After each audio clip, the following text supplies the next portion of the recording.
안녕하십니까, 신광하입니다. 코로나19의 지역사회 확산이 참으로 심각한 상황입니다. 지독한 바이러스로 불리는 코로나는 누구나 감염될 수 있다는 점에서는 평등하지만 재난은 평등하지 않습니다. 감염병 사태는 특히 빈곤층 등 취약계층에게는 생계의 위협으로 다가오고 있기 때문입니다. 이른바 재난 불평등은 코로나19 바이러스 이후 후유증이 만만치 않을 것임을 예고하고 있습니다. 오늘 일요 포커스에서는 포스트 코로나 시대 이 같은 사회적 문제를 해결하고 지역의 새로운 가치를 창출할 수 있는 구조적인 방안을 모색해보는 토론회 시간 마련했습니다. 이른바 사회의 혁신 플랫폼 이야기인데요. 먼저 참석해 주신 분들 소개해드리겠습니다. 정창균 전라남도 자치행정국장 함께하셨습니다. 네, 어서 오십시오. 우승희 전남도 의원 함께하셨습니다. 안녕하십니까? 네, 반갑습니다. 이창대 목포대 교수 나와주셨습니다. 네, 안녕하십니까? 예, 반갑습니다. 한경진 전남 지역문제 해결 플랫폼 운영위원장 함께하셨습니다. 네, 이렇게 네 분 모시게 돼서 반갑습니다. 네, 우리가 오늘 토론해야 될 주제가 포스트 코로나 시대 지역문제 해결의 방향, 그것을 위한 지역 혁신 플랫폼의 역할과 과제 이런 부분들을 좀 토론해 볼 텐데요. 개념들은 생소합니다만은 역시 문제를 해결한다라고 하는 측면에서는 이해가 가능한 측면인 것 같습니다. 그래서 포스트 코로나 시대 지역 문제 해결의 방향성에 대해서 패널 여러분들의 모두 발언을 듣고 본격적인 토론 이어가 보도록 하겠습니다. 먼저 정창균 국장께서 말씀해 주시죠. 예, 이제 코로나 이후의 시대에는 지금까지와 다른 새로운 유형의 문제들이 많이 발생될 걸로 이렇게 생각이 됩니다. 그러다 보면 자연스럽게 불확실성도 높아지고 그런 상황이 되는데 기존의 방식으로는 이러한 문제들을 해결할 수 없기 때문에 새로운 방법으로 이런 문제를 해결해야 되는데요. 네. 기존의 어떤 관주도의 방식보다는 실제의 문제 해결 주체인 주민 그리고 민관이 협력해서 해결해야 되는 그런 상황이 되겠습니다. 알겠습니다. 당연한 문제의식이지만 지역 문제는 지역에서 해결이 돼야 되고 그 주체는 주민이어야 한다. 이런 말씀을 주셨고요. 우승희 의원께서는 어떻게 생각하십니까? 네. 지금 코로나가 이제 무한한 이윤 추구의 문제, 자본주의 문제, 욕심의 문제에서 드러난다라고 이야기를 하고 있지 않습니까? 네네. 그래서 그런 대안으로 해서 네. 이 코로나는 지금 당장 없앨 수는 없고 내년까지 계속 같이 갈 거다. 결국은 공존하게 될 거다라는 네. 이야기입니다. 즉, 이 코로나를 이겨내는 과정 또한 우리 주민들과 함께 이 협력적 방식에서 이겨내는 그 과정들이 필요한 거고 예. 지금 언택트 방식이라든가 온라인 교육 또한 마찬가지라고 봅니다. 새로운 방식을 통해서 그 협력적인 과정들을 만들어가는 것이 앞으로 지역 문제 해결의 방향이 될 것이다라고 보는 것이고요. 그 과정에 가장 큰 것은 공동체성을 회복하는 것이겠습니다만은 우리가 주의해야 될 부분들은 지금 그 정부의 원격 진료 이야기가 나오지 않습니까? 예. 이 원격 진료를 하는 것은 좋지만 이 과정에서 공공의료 확대 방향을 놓치지 말아야 되듯이 네. 공공성의 문제들을 또 사회적 약자들이 자기의 권리들을 침해당하는 이런 문제들을 우리가 잘 관리를 해야 된다라고 생각을 합니다. 네, 놓치지 말아야 될 부분이 공공성이다. 이런 부분까지 얘기해 주셨고요. 이창대 교수님께서는 어떤 말씀 주시겠습니까? 네, 저는 이렇게 생각을 합니다. 우리가 16년에 다보스 포럼에서 4차 산업혁명이란 화두로 여러 가지 지역과 기업의 환경 변화가 상당히 심해졌었습니다. 그런데 특히 이번에 2019년도 1월, 12월 작년부터 시작해가지고 코비드-19이라는 이런 코로나 사태가 일어남으로 인해서 우리 모두에게 많은 변화들을 가져왔다고 생각을 합니다. 특별히 우리 지역이 직면한 여러 가지 이런 문제들을 해결하려면 시민사회, 또 지자체, 또 공공기관, 또 여러 가지 민간기업, 또 특히 저는 대학의 협력이 중요하다라고 생각합니다. 네. 물론 결국 시민이 주도하고 즉 시민이 주도적인 역할을 통해서 지역 문제를 해결해야 되겠지만 지역 대학의 역할은 매우 중요하다. 그래서 따라서 저희 목포대학교가 국립대학으로서 이 지역에서 이런 지역 문제 해결을 하는 데 있어서 도움을 줄 수 있고 또 여러 가지 협력할 수 있는 그러한 것들이 저희가 생각할 때는 중요하다 이렇게 생각을 하고 있습니다. 알겠습니다. 한경진 위원장께서는 지금 전남 지역 문제 해결 플랫폼 운영위원장을 맡고 계시는데요. 실질적으로 이 포스트 코로나 시대의 지역 문제 해결에 어떤 중심축 역할을 하셔야 될 텐데 어떻게 지금 방향성을 잡고 이를 해결할 계획을 갖고 계십니까? 포스트 코로나 시대의 지역 문제 해결에 대한 새로운 방향으로 사회 혁신 방식이 네. 관심을 끌고 있는 것으로 보입니다. 네. 네. 사회 혁신이라는 단어가 조금 생소하고 어렵게 느껴질 수는 있지만은 사회 문제 해결의 또 하나의 방식이다. 네. 이렇게 이해하면은 충분할 것 같습니다. 네. 사회 혁신의 방식에 있어서 몇 가지 특징이 있는데 첫째는 시민이 주도한다는 것입니다. 네. 문제의 발굴부터 해결까지 철저하게 시민 주도로 진행이 되어야 성과가 나타날 것이다 예. 하는 것이고, 둘째는 민관 협력입니다. 네. 민관이 협력을 해야만이 실제로 문제와 과제가 모이고 그 해결 또한 쉬워질 것이다 네. 하는 겁니다. 세 번째는 과학적인 성과들을 사회혁신 방식에 있어서는 활용을 합니다. 네. 사물 인터넷이라든가 5G 통신이라든가 예. 하는 부분들을 통해서 지역 문제를 해결하는데 활용하는 경우들이 많이 있습니다. 네. 네 번째로 제일 중요한 문제인 것 같은데요. 이 과제를 발굴하고 해결하는 과정에서 네. 되면 새로운 사회적 가치가 창조된다는 점입니다.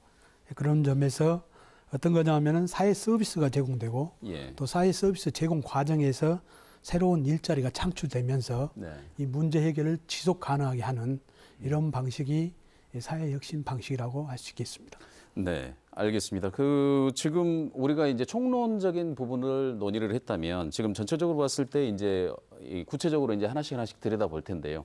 일단 전남 같은 경우는 지역 문제 해결 플랫폼 이게 어떻게 구성이 돼 있고 사회 혁신을 위해서 전라남도에서는 어떻게 지금 대책을 세우고 진행을 시키고 있는지 먼저 정창국 국장께서 말씀해 주시죠.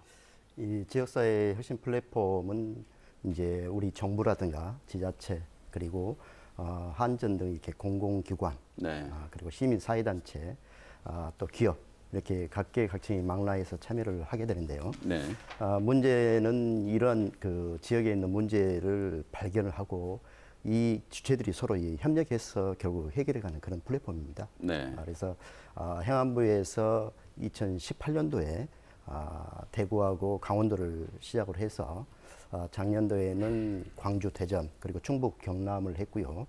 올해 저희하고 이제 충남이 시작을 하게 됩니다. 네. 그래서 조금 전에 우리 위원장님께서 말씀하신 바와 같이 주민이 주도를 하고 네. 그다음에 민관이 협력을 하고 지속적인 어떤 지원하는 체계를 갖추는 것이 세 가지 방향성이거든요. 네. 그렇게 해서 추진하게 되는데 저희들이 올해 9월달에 출범할 그런 계획을 가지고 추진을 하고 있고요. 네.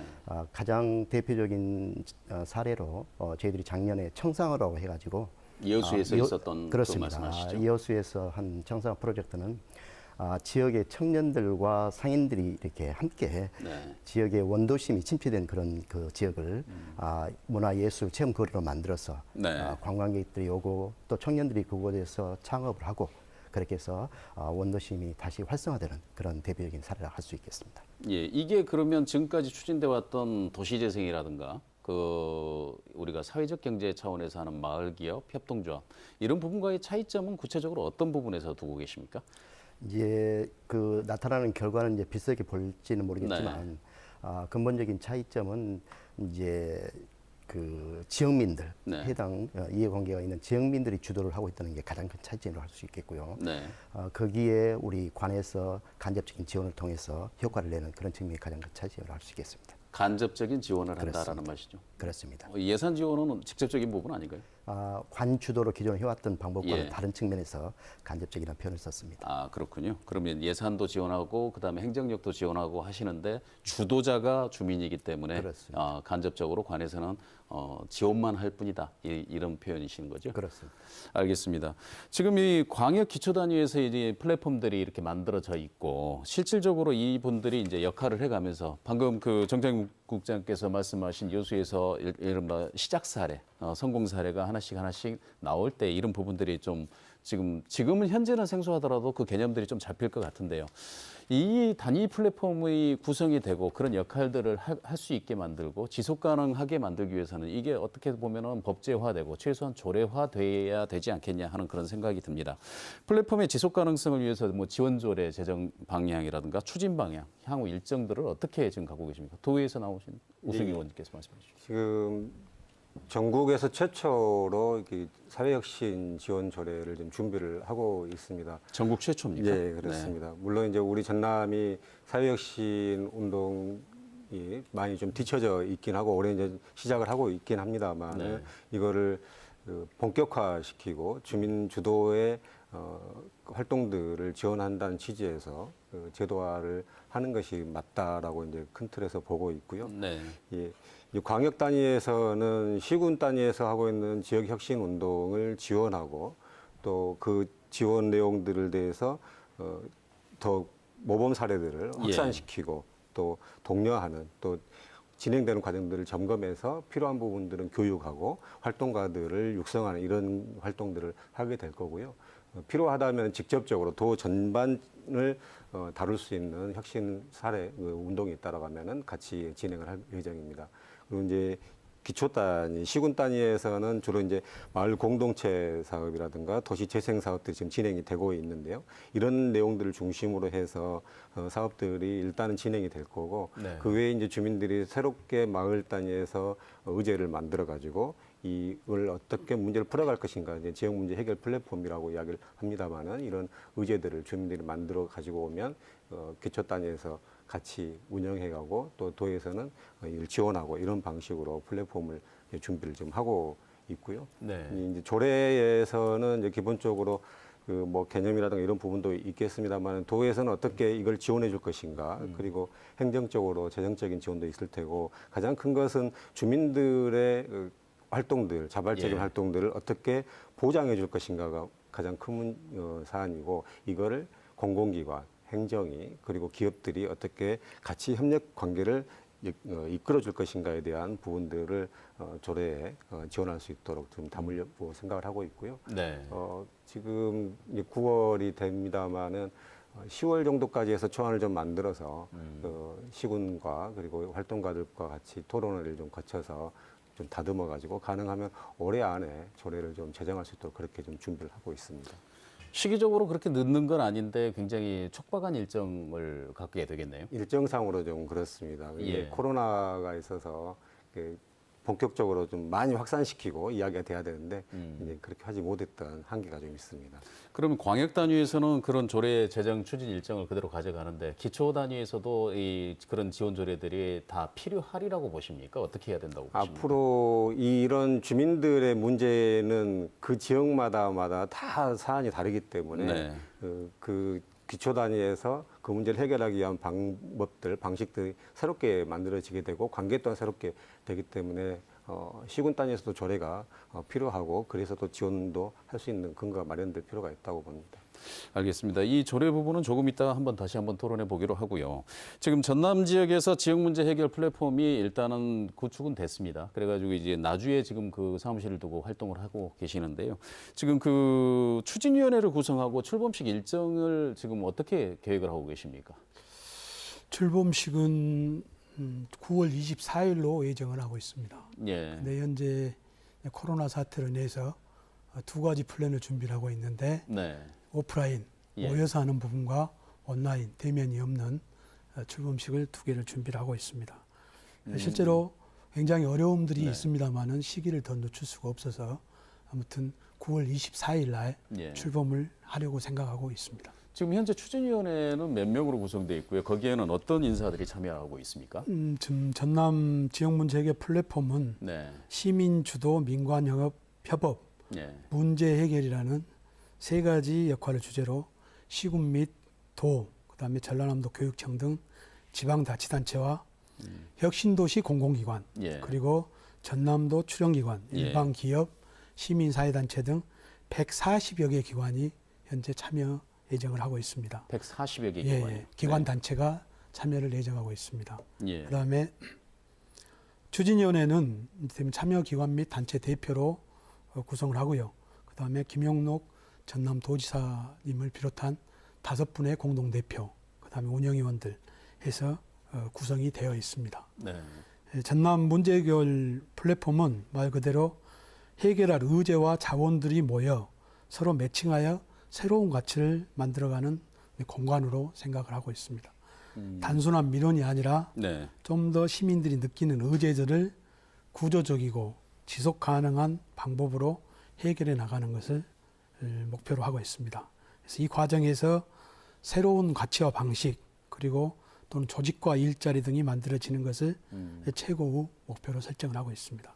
예를 들면 농촌에 늘어나는 빈집 문제, 이것도 하나의 지역 문제 해결을 위한 의제로 주민들이 설정해서 가지고 온다라고 하면은 그 부분도 플랫폼에서 수용해 주십니까? 어떻게 그렇습니다. 됩니까? 그럼 그 절차 사업이 선정되고 진행되는 절차가 어떻게 됩니까? 지역 청년들이 지금 네. 실제로 의제로 들어왔는데요. 예, 지역 청년들이 농촌 빈집에 대한 네, 문제 의식을 가지고 아이디어 차원에서 활용 방안을 내세웠습니다. 근데 네. 실제로 좀 더 부족하고 의제로서 갖추기가 좀 어렵다 이런 판단이 들었는데 실제 네. 그 의제를 삭제하지 않고 예. 전문가 컨설팅을 통해서 네. 의제로 숙성시키고 그걸 공공기관에 네. 이를테면 알려서 매칭을 하는 방식으로 진행하려고 하고 있습니다. 그 매칭이라고 하는 게 결국은 연결하는 그런 과정들인 거죠. 그렇습니다. 이를테면 문제는 지역 주민이 발견을 하고 예, 제기를 하고 예, 자원은 실제로 공공기관들이 많이 가지고 있기 때문에 그 공공기관이 가지고 있는 자원을 연결해서 그 문제를 해결하는 그런 방식으로 생각하시면 되겠습니다. 방금 빈집 얘기를 하시다가 이제 그런 과정을 거친다라고 말씀하셨는데 지금 이미 사업은 시작하고 계시는 거군요. 그래서 그렇습니다. 사업 지금 시작하고 대표적으로 지금까지 좀 추진되어 온 사례들이 좀 있습니까? 총 27개 과제가 예, 저희들한테 이제 제기가 됐는데 하나 예를 들면은 네, 노인분들의 안전을 얘기하는 안전 고리와 매트 사업입니다. 네, 순천에 있는 하늘 사회적 협동조합이 제안을 했는데 예, 의외로 노인들의 안전 문제가 네. 관심에서 벗어난 경우도 많이 있다고 봅니다. 그리고 쉽게 설치할 수 있음에도 불구하고 설치가 되지 않아서 예, 어르신들이 사고를 많이 당하는 경우가 예, 있습니다.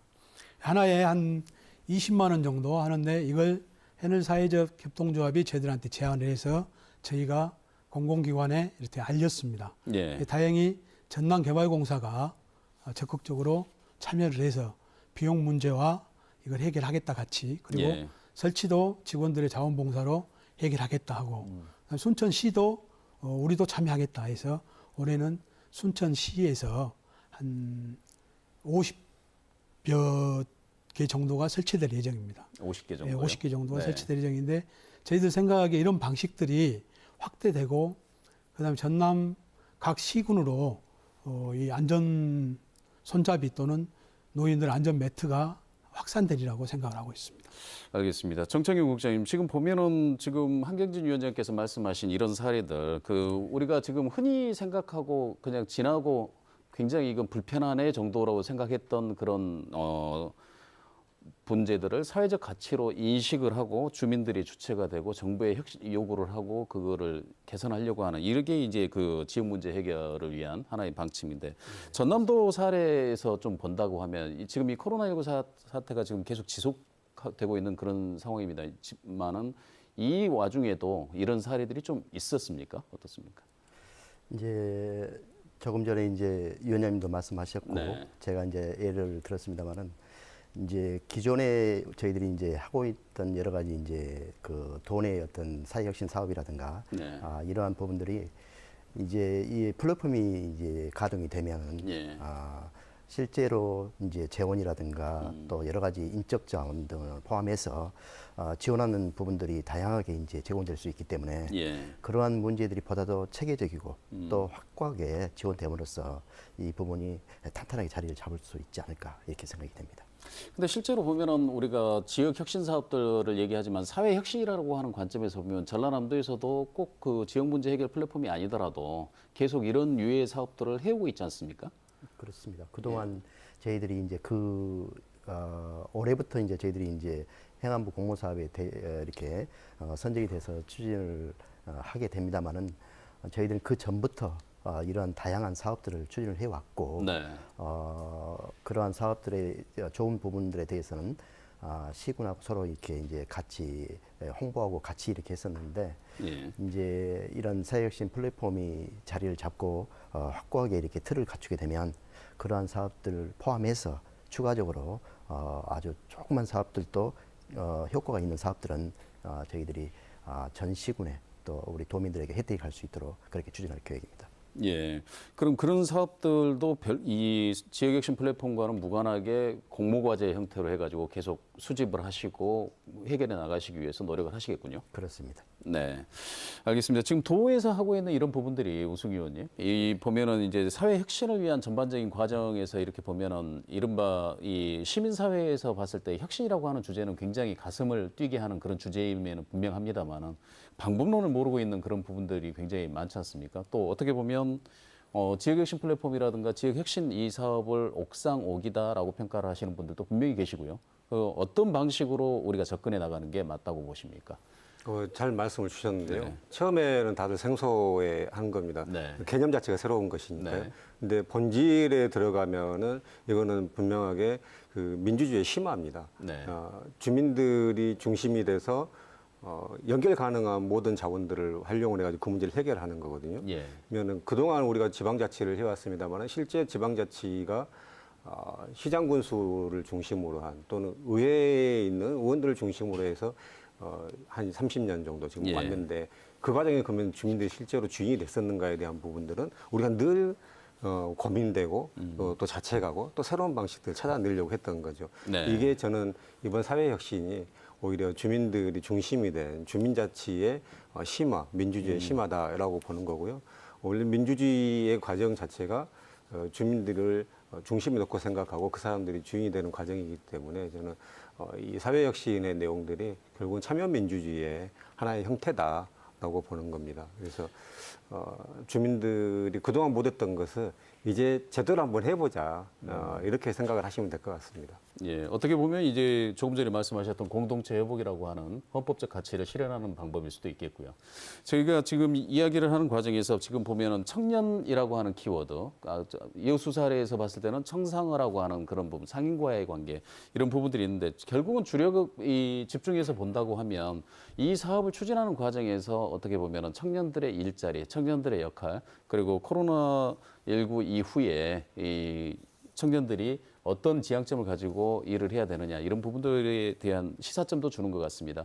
물론 이제 대학의 역할이 굉장히 중요할 것 같고요. 인재 육성이라든가 이런 부분에서 굉장히 많은 역할들을 해야 될 것 같은데 지금 대학에서 사회혁신 사업이라든가 혁신 과제에 대해서 접근하는 방법론이 별도로 마련되고 있습니까? 이창대 교수님 어떻습니까? 네, 그렇습니다. 저희 대학에서는 목포대학교에서는 지금 저희가 이제 지역사회 문제 해결을 위한 어떤 이런 측면에서 직접적인 사업을 진행하고 있지는 않습니다. 네. 하지만 저희들이 이제 국립대학 육성 사업단이라는 것이 있고요.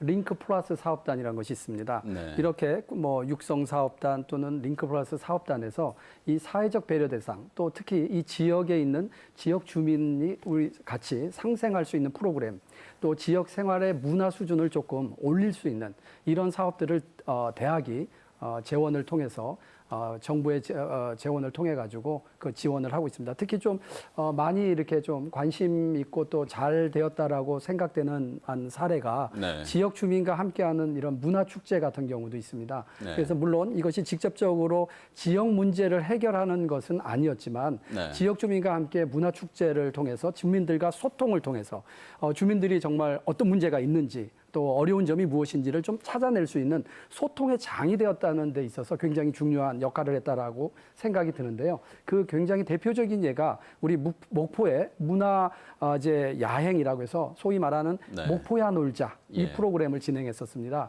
그래서 많은 주민들이 목포야 놀자라는 그 프로그램을 통해서 뭐 3D 이런 것들 통해서도 보시고 여러 가지 이렇게 저희들이 만들어낸 그런 문화 축제에 참여해 주심으로써 굉장히 소통이 좀 많이 잘 되었다. 이렇게 생각이 들고요.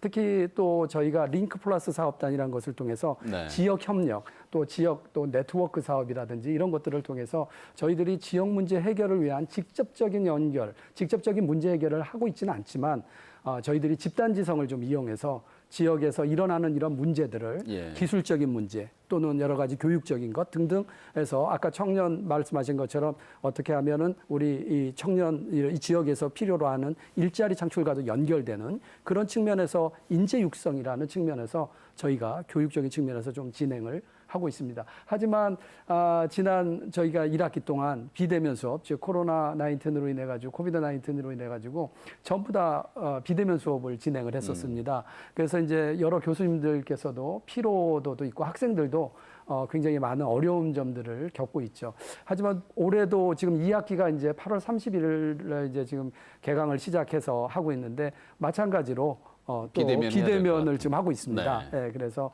학생들하고 같이 대면 수업을 원하는 이제 그런 상황입니다.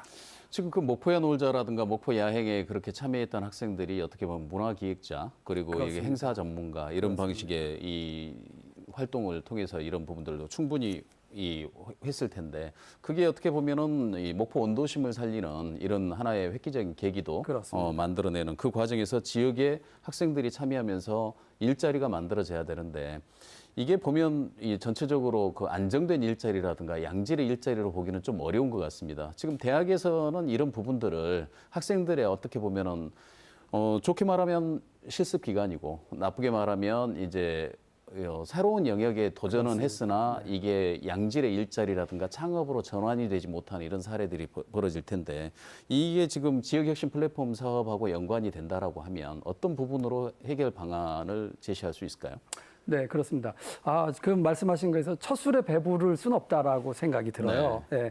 꾸준히 처음 이제 하나씩 스텝 바이 스텝으로 우리가 이렇게 준비해 가면 좋을 것 같은데요. 특히 말씀하신 것처럼 우리 학생들이 융합하고 뭔가 한쪽의 전공 영역이 아니라 다전공으로 또 합쳐서 융합하는 어떤 그런 생각들을 가지고 특히 지역의 문제, 지역 안에 이렇게 좀 생각할 수 있는 지역에 관심을 갖는 이런 것들이 굉장히 중요하고 이러한 것 관심과 참여가 지속될수록 이제 스텝 바이 스텝으로 해가지고 좀 더 좀 확장되고 좀 더 성공적인, 좀 더 발전적인 쪽으로 가지 않을까 이렇게 생각합니다. 한경진 대표님, 지금 그 조금 전에 이청대 교수님께서 말씀하신 목포대에서 참여했다라고 하는 목포야 놀자 이 사업을 계속해서 예로 들어보면 저 사업 그 문화재 야행이라고 하는 사업이 문화재청에서 주관하고 목포시가 공모를 해서 당선된 형태로 하다 보니까 지금 지역혁신 플랫폼에서 추구하는 바하고는 조금 이 탑다운에서 내려오는 사업 방식이냐 밑에서 올라오는 사업이냐에 대한 부분에 좀 차이는 있는 것 같습니다.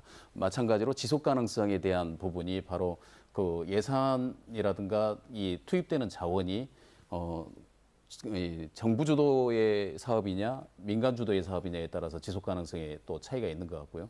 예산이 없으면 바로 못하는 사업이 이제 목포 야행이 될 것인데 원도심 주민들이 목포의 축제, 예를 들면 이 세계 마임 축제 뭐 20년째 해오고 있습니다만은 지역 주민들이 참여하는 그 참여형 축제 같은 경우는 또 상황이 또 다르거든요.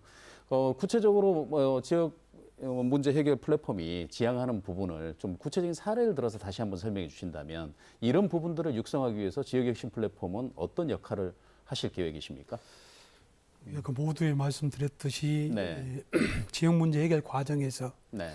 그 지속 가능성을 담보로 할 수 있는 것, 그다음에 사회적 가치를 만드는 것, 네. 그다음에 일자리를 만드는 것, 네. 그 자체가 이 사회 문제 해결의 지속 가능성을 담보할 거다. 네. 근데 저희들 같은 경우는 만약에 그 사업을 통해서 청년들이 문화기획자로서 모였습니다. 네. 그렇죠. 근데 지속 가능성이 실제로 사업비가 단절이 됐을 경우 지속할 수가 없다고 봅니다. 네. 근데 그 모임을 자체를 의제로 개발을 해서 이를테면은 목포 뭐 청년 문화 플랫폼이라든가 문화예술 플랫폼이라든가 하는 그런 의제로 개발을 해서 이를테면 혁신도시에 있는 16개 공공기관과 네. 매칭을 시켜서 사포하는 방향으로 그다음에 그것이 지속적으로 가면서 청년 일자리에 도움이 되는 그런 형태로 네. 기획을 할 수 있다고 봅니다.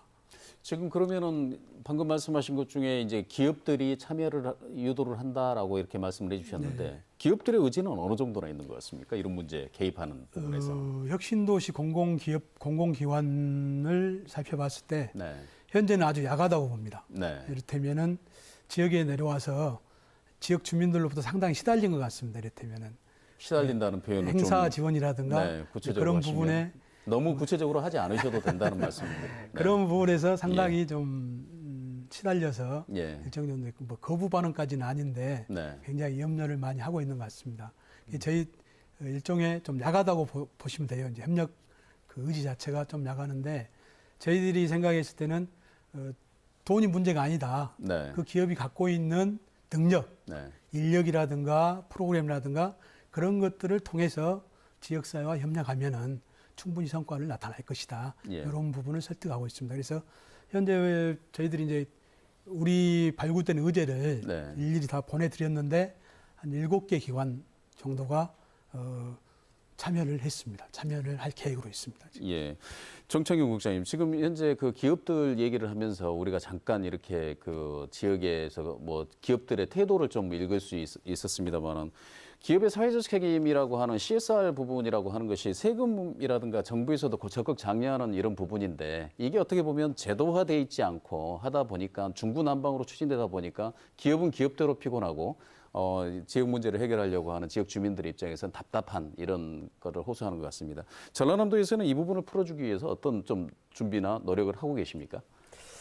이제 좋은 말씀이신데요. 네.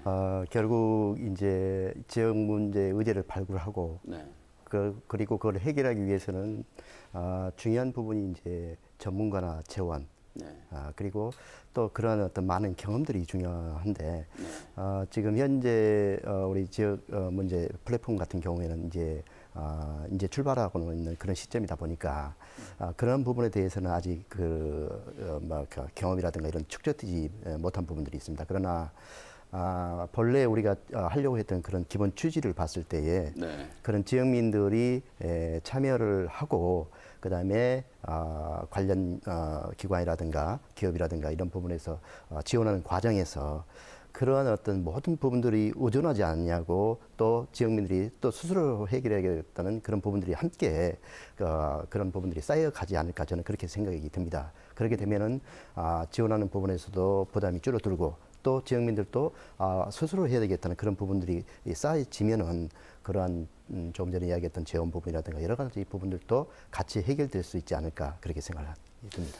지금 우리가 이 테마를 주시하고 있는 이유가 코로나19 이 포스트 코로나 시대에는 상황이 많이 바뀔 것이다를 전제로 하고 있기 때문에 지역의 신 플랫폼의 역할이 그만큼 중요해지고 사람들의 마인드도 좀 달라져야 될 것 아니냐 하는 그런 생각을 해보는데요.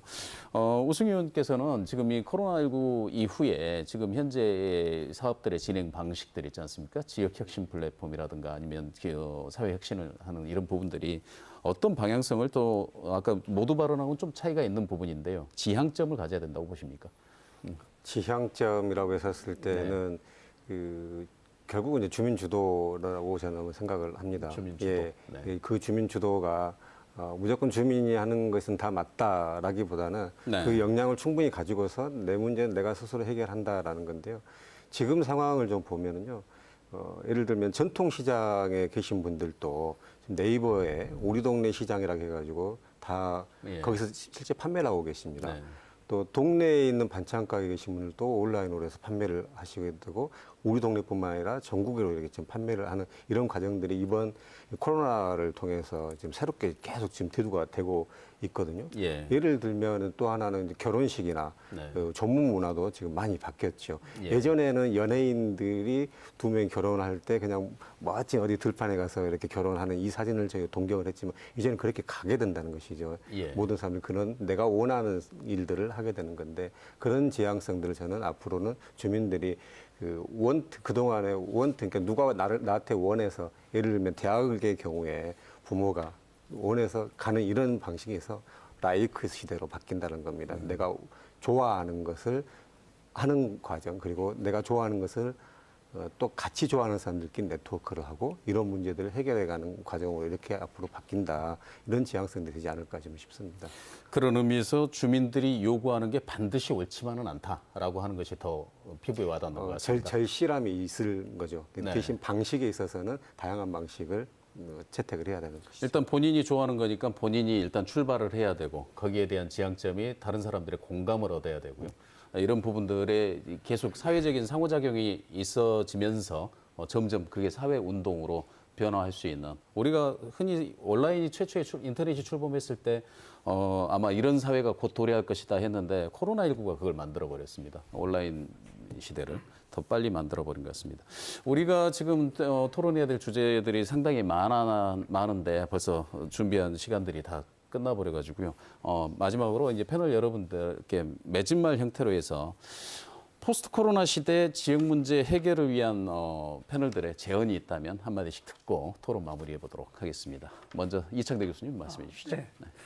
제가 생각할 때는 지역 문제 해결을 하기 위해서는 아까 서두에서도 말씀을 드리지만 모두가 주민이, 시민이 또는 주체가 돼야 되는 건 맞습니다. 네. 그렇지만 모두가 자기 문제 해결해 달라고 한다면 문제가 있지 않겠습니까? 즉 무슨 말이냐면 그런 문제가 무엇인지도 중요하고 그 문제의 중요성, 문제의 지속성 또는 문제가 해결할 가능성 뭐 여러 가지 것들을 측면에서 고려를 해야 되고 무엇보다 중요한 것은 아까 우리 한경진 원장님께서 말씀하셨지만 기업이 참여도가 낮아집니다. 왜 그러냐면 인센티브가 없기 때문이죠. 그러니까 가능한 한 모두에게 윈윈할 수 있는 인센티브를 줄 수 있는 그것이 돈이 아니라 무형적인 어떤 그런 관심 또는 참여를 통한 어떤 무형적인 어떤 이런 것들이 일어날 때 좀 더 어떤 이런 사회 또는 이런 네트워크를 통해서 지역 문제 해결하는데 출발점이 되지 않을까 이렇게 생각을 합니다. 알겠습니다. 오승희 의원님 말씀해 주시죠. 네. 방금 제가 이제 모든 요구들이 다 맞지는 않다라고 이야기를 하는 것은 사회혁신의 의제로서 성립이 되기 위해서는 공공선, 네. 사회적 가치가 목표가 분명하게 있어야 된다라는 것이죠. 네. 그런 측면에 있어서 앞으로 시대가 이제 언택트 시대 또 4차 산업혁명을 더욱 가속화시킬 텐데 그런 과정이 결국은 이제 지역 문화 또는 로컬 문화 중심으로 이렇게 또 소비도 바뀔 것이고 문화도 형성될 것이고 중요성도 더 커질 거라고 봅니다. 결국은 그 지역에 살고 있는 우리가 스스로 지역의 문제를 해결하는 방법들을 찾아내는 것이 앞으로 우리가 가야 될 방향이 아닐까라고 생각을 합니다. 좁게는 전남 그리고 자기 동네에 있는 문제들을 공공성이 있는 문제들을 찾아내는데 주력해야 할 것이다라고 말씀이시죠. 정창희 국장님 말씀해 주시죠. 이제 이번 그 지역 혁신 플랫폼의 출발점은 어떤 문제를 가장 잘 알고 있는 지역민들이 주체가 된다는 점입니다. 네. 근데 이제 이 부분이 시작된 지가 얼마 안 된 상황이기 때문에 분명히 시행착오가 있을 거라고 생각이 듭니다. 그래서 그러한 시행착오를 넘어서서 정말 그렇게 응원하고 실패하더라도 응원하고 다시 도전할 수 있는 그런 분위기, 그런 문화를 만들어서 우리 모두가 이 문제를 푸는데 함께 할 수 있다는, 결국에는 승리할 수 있다는 그런 자세, 그런 분위기, 문화가 중요하다고 생각이 됩니다. 알겠습니다.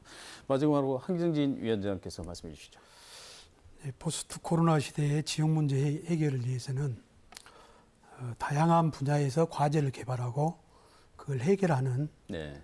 지속적인 활동들이 필요하고 봅니다. 예. 그게 사회적 가치를 창출하는 지속 가능한 사회 혁신이 필요하다 이렇게 생각을 합니다. 예. 이 플랫폼을 얘기를 했는데 민관 시민사회단체가 수평적으로 네트워크를 구축하고 그 다음에 민관이 네. 그러죠. 민관이 거버넌스 협력적인 거버넌스 관계를 구축해서 네. 이 플랫폼을 통해서 새로운 가치를 사회적 가치를 창조하는 이런 사회 혁신 사업들이 좀 더 지속적으로 발전해야 될 필요성이 있다 이렇게 생각을 합니다. 네. 결국 그걸 통해서 지역사회의 역량들이 쌓이고 그다음에 문제 해결 능력들이 쌓인다 하면은 궁극적으로는 아주 큰 문제, 지역사회 갈등 문제도 해결할 수 있는 사회적 자본들이 되지 않을까 이렇게 생각을 합니다.